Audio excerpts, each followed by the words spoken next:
Normalement, quand on s'achète un jeu vidéo, on s'attend à une expérience complète. Un univers pensé, un gameplay construit, un objectif clair. Quelque chose de prêt à être vécu. Pourtant, il existe des jeux où rien n'est clairement défini. Des jeux où l'on arrive, où l'on doit presque tout comprendre et faire soi-même. Mais ce n'est pas forcément une erreur, parce que parfois, le vide est volontaire. Un choix de design, une invitation à participer, à construire, à créer. Et dans ces jeux-là, une chose incroyable se produit. Ce ne sont plus les développeurs qui font vivre le jeu, mais ce sont bien les joueurs. Dans cette vidéo, on va explorer ces mondes où les rôles s'inversent, où les studios deviennent des fournisseurs de boîtes à outils, et les joueurs, des développeurs bénévoles. Passionnés, parfois plus investis que les équipes officielles, bienvenue dans les jeux où les joueurs surpassent les développeurs. Quand tu lances Garry's Mod pour la première fois, tu ne sais pas vraiment quoi faire. Pas de menu narratif, pas de mission, pas d'histoire, juste des maps vides. Des objets qu'on peut faire apparaître et une physique un petit peu douteuse. On pourrait penser que c'est juste un simulateur d'absurdité, mais c'est là que réside sa puissance. Car Garry's Mod, ce n'est pas un jeu au sens traditionnel du terme, c'est un bac à sable pur, une page blanche. Et les joueurs ont répondu à cet appel avec une créativité sans limite. Ils ont tout inventé, les règles, les objectifs, les univers. Des modes comme Troubling Terrorist Town, Propent ou Dark RP ne viennent pas de Facepunch, ils viennent de la communauté. Des gens ordinaires qui ont codé, scripté, animé, hébergé, peaufiné.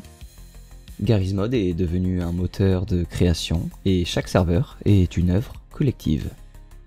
Le workshop de la communauté est inondé de tout et de rien.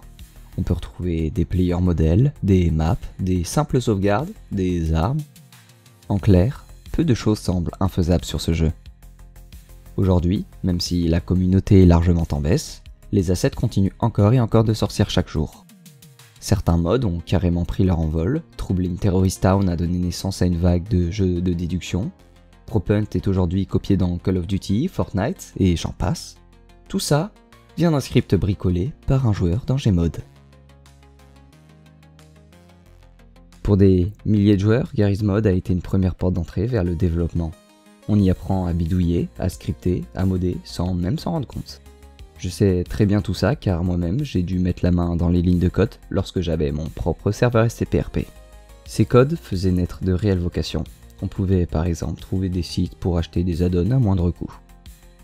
Outre les créations internes en jeu, la communauté faisait également beaucoup de contenu de divertissement sur YouTube via des courts-métrages, les fameux Machinima. Gmod refusera de mourir, du moins tant qu'un seul joueur aura encore une idée débile ou révolutionnaire à tester. Parce que ça n'a jamais été un simple jeu, c'est un laboratoire de créativité.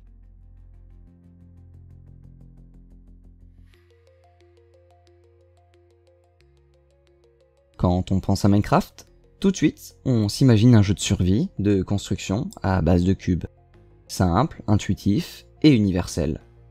Pourtant, ce que Mojang a mis entre nos mains, ce n'est pas juste un jeu, c'est une matière première. Un moteur de création déguisé en bac à sable. Très vite, la communauté a compris qu'elle pouvait faire bien plus. Des maps d'aventure entières, des modes de jeu complets, des plugins, des serveurs géants, des shaders. Minecraft est devenu un véritable outil d'expression, et certains l'ont poussé aussi loin qu'un moteur pro. Des serveurs comme Hypixel sont devenus de véritables studios de développement. Ils ont leurs propres jeux, leurs mécaniques, leur économie. D'autres, comme Minecraft, ont transformé Minecraft en MMORPG à part entière. Tout ça sans Mojang, juste grâce aux joueurs. Le modding, lui, a changé l'essence même du jeu. RLCraft, Sky Factory, Pixelmon, ce ne sont pas des ajouts, ce sont des relectures complètes. Avec de nouvelles mécaniques, de nouvelles interfaces, de nouveaux mondes, Minecraft devient méconnaissable, et pourtant toujours familier.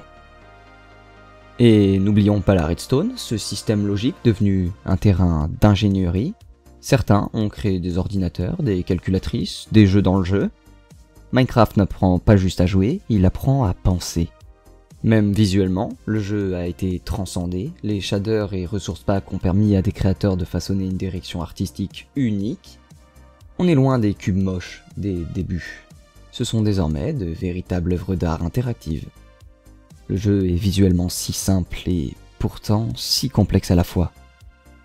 Et cette effervescence ne se limite pas au jeu lui-même.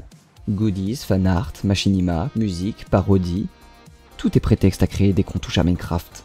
Et soyons honnêtes, qui n'a jamais essayé ou vu une vidéo de ce jeu? Impossible d'y échapper. Minecraft est un jeu d'enfant, un jeu d'ingénieur, un jeu d'artiste. Il est joué par des écoliers, des adultes, des speedrunners, des architectes virtuels. C'est un terrain neutre. Accessible, malléable, c'est presque un langage à lui tout seul.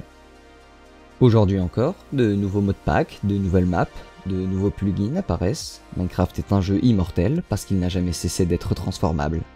Il n'appartient pas à son éditeur, il appartient à ses joueurs. Ce n'est pas un monde figé, c'est une toile vivante où chacun peut laisser sa trace.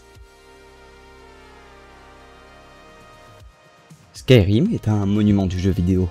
Immense, épique, bourré de potentiel. Dès sa sortie, il a été admiré par des millions. Et pourtant, il est loin d'être parfait. Des bugs, des systèmes bancals, une interface datée, une vraie perle brute, mais jamais vraiment polie par Bethesda. Heureusement, la communauté, elle, s'en est chargée. Tout a commencé par des correctifs, des petits modes d'interface, quelques ajustements de gameplay, puis c'est allé plus loin, beaucoup plus loin. Refonte graphique totale, IA améliorée, système de combat revu, ambiance sonore retravaillée, Skyrim est devenu un autre jeu. Des modes comme SkyUI, Immersion Citizen et ENB Série sont devenus des indispensables, et aucun ne vient des développeurs. Ce sont des créations de fans, de passionnés, des gens qui ont pris sur leur temps pour transformer un jeu cassé en chef-d'œuvre vivant. Et puis, il y a les projets titanesques.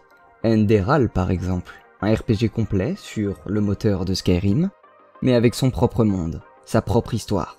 Gratuit, qualitatif, réalisé par une équipe indépendante par pur amour du jeu. Et j'insiste là-dessus, on parle d'un jeu entier, construit à partir d'un autre jeu, une expérience totalement différente, mais qui repose sur les mêmes fondations. C'est comme bâtir une cathédrale à partir des ruines d'un vieux château. Même base, nouvelle âme. Certains s'en souviennent sûrement, les premières installations de mode, les longues nuits à trier les fichiers, à tester les compatibilités, à faire crasher le jeu 20 fois avant de le stabiliser. Mais une fois tout en place, c'est le début de la magie. Le modding de Skyrim, c'est aussi une école. Une initiation à la logique, à l'équilibrage, à la direction artistique. Beaucoup ont commencé là, à tâtons, dans le chaos, et certains en ont fait leur métier. Ce n'est pas une anecdote, c'est un tremplin. Une passion née d'un jeu qui allume parfois l'étincelle d'une vocation, qui transforme un joueur en créateur et un hobby en chemin de vie.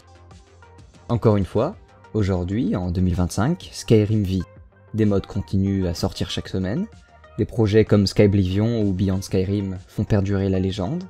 Le jeu ne meurt jamais, parce qu'il est porté par une armée de rêveurs qui refusent de le laisser vieillir.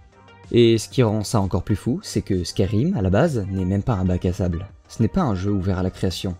Mais la communauté a forcé les portes, et elle a prouvé, une fois de plus, qu'aucune limite ne tient face à la passion. Ce qu'on vient de voir, ce n'est pas juste du contenu bonus. Ce sont des mondes entiers, des mécaniques complètes, des jeux dans le jeu, faits sans contrat, sans salaire, sans reconnaissance officielle, et pourtant joués par des millions. Ces joueurs, ces modeurs, ces codeurs, ces rêveurs, ils ne travaillent pas vraiment pour les développeurs, ils travaillent avec eux sans même toujours s'en rendre compte.